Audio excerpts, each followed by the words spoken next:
Müslümanlar olarak birlik, beraberlik içerisinde çalışmayı, ümmetin yaralarına merhem olabilmeyi, ümmetin yetimlerine sahip çıkabilmeyi bizlere nasip eyle. Bismillahirrahmanirrahim. Kaç 2 ay mı oldu Ağrı'daki yayın açılışında yaptık elhamdülillah. Bismillahirrahmanirrahim. İzes-semâ'u fatarat. Kella bel tukezzibûne bid-dîn ve inne aleykum lehâfizîn.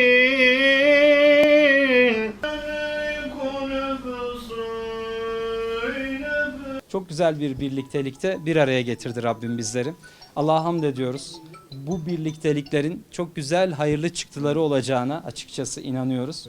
O yüzden Anadolu'nun dört bir yanında Türkiye'nin en büyük ve en köklü ailesi olan İmam Hatip ailesiyle buluşmakla ve Türkiye'nin dört bir yanında bu ülkenin geleceğine, yarınlarına, ümmetin birlikteliğine hizmet edecek nitelikli kadroların yetişmesi için yapılan bu çalışmaların Türkiye yüzyılı açısından ve ümmet coğrafyası açısından, insanlık açısından çok kıymetli olduğuna inanıyoruz gerçekten. Dünyanın organize kötülükle bir araya geldiği, bu kadar birleştiği başka bir dönem olmamıştı herhalde. Her dönem bir tane Firavun çıkmıştı, bir tane Nemrut çıkmıştı. Fakat bu dönem Nemrutların, Firavunların birleştiği, kötülükte ittifak ettiği çok kötü bir dönemin içerisindeyiz maalesef.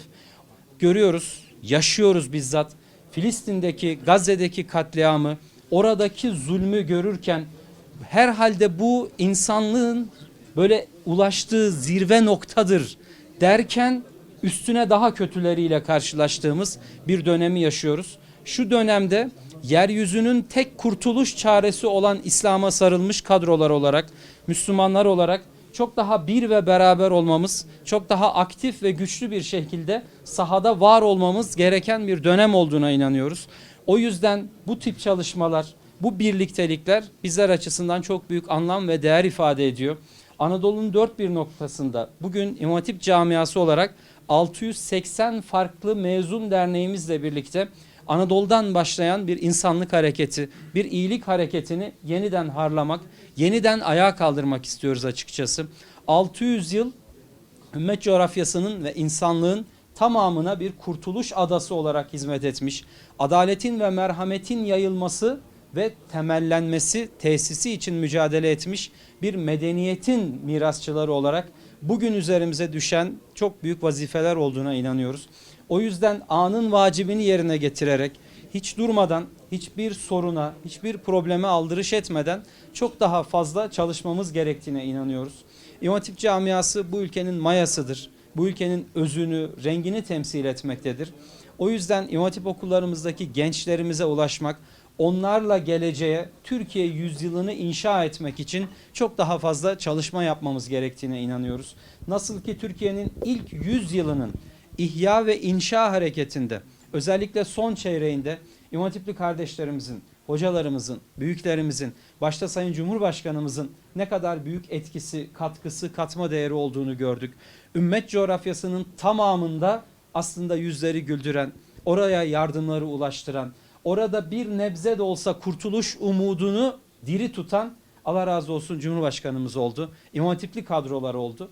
Bizler inanıyoruz ki Türkiye yüzyılında da, bu ikinci yüzyılımızda da biz sadece Türkiye için değil, ümmet ve insanlık için çok büyük bir umudu ve ümidi taşıdığımızı görüyoruz. Bu yüzden yarınların daha güçlü kadrolarla, daha güçlü nesillerle, yetişmiş, inanmış, çift kanatlı gençlerle yarınların çok daha güzel olacağına inanıyoruz. Bu yüzden bir kanadında dünyayı, bir kanadında da ukbayı taşıyan gençlerimizle Türkiye'yi ve dünyayı ihya ve imar etme çabamız, mücadelemiz durmaksızın devam edecek inşallah. Bugün Van'dayız. Havası soğuk. insanı, iklimi, muhabbeti sıcak bir ortamdayız. Allah'a hamdolsun. Bundan dolayı mutluyuz. İnşallah bu derneğimiz de yeni devraldığı ekip olarak başkanlarımız, önceki başkanımız, hocamız Allah razı olsun. Onlar da büyük işler yaptılar. İnşallah bundan sonra çok daha güçlü, çok daha aktif, sahanın tamamını kuşatan, bütün ilçeleriyle Van'ı kucaklayan, kapısını çalmadığımız hiçbir okul bırakmayacağımız, gönlüne dokunmadığımız, derdiyle dertlenmediğimiz, elimizi omuzuna atmadığımız hiçbir genç kardeşimizi bırakmayacak şekilde koşturacağız, çalışacağız ve buradan yeni bir medeniyet ışığını, yeni bir böyle umut ışığını inşallah doğuracağız diye inanıyorum. Ben bu açılışta buraya gelen, bizimle birlikte olan bütün herkese hürmetlerimi sunuyorum. Allah sizlerden razı olsun. Bu camiye destek veren ve bu camiye özümseyen herkese şükranlarımı sunuyorum.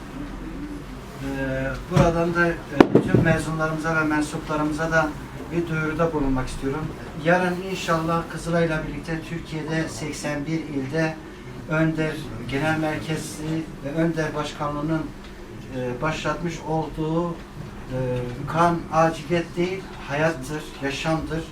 Bu manada biz Van Önder olarak da Ramazan öncesinde malumunuz birçok yerde kan bağışı ile ilgili çok ciddi manada bir sıkıntı oluşuyor. Bu manada bu eksikleri minimize etmek anlamında Van olarak da Önder Genel Merkez'in ve Kızılay'ın başlatmış olduğu kan bağışını da buradan duyurmuş olalım inşallah. Yarın Nurşin Camisi'nin önünde Önder ve Kızılay eşliğinde kan bağışı da yapılacaktır. Ben tekrardan teşriflerinizden dolayı hepinize teşekkürlerimi sunuyorum.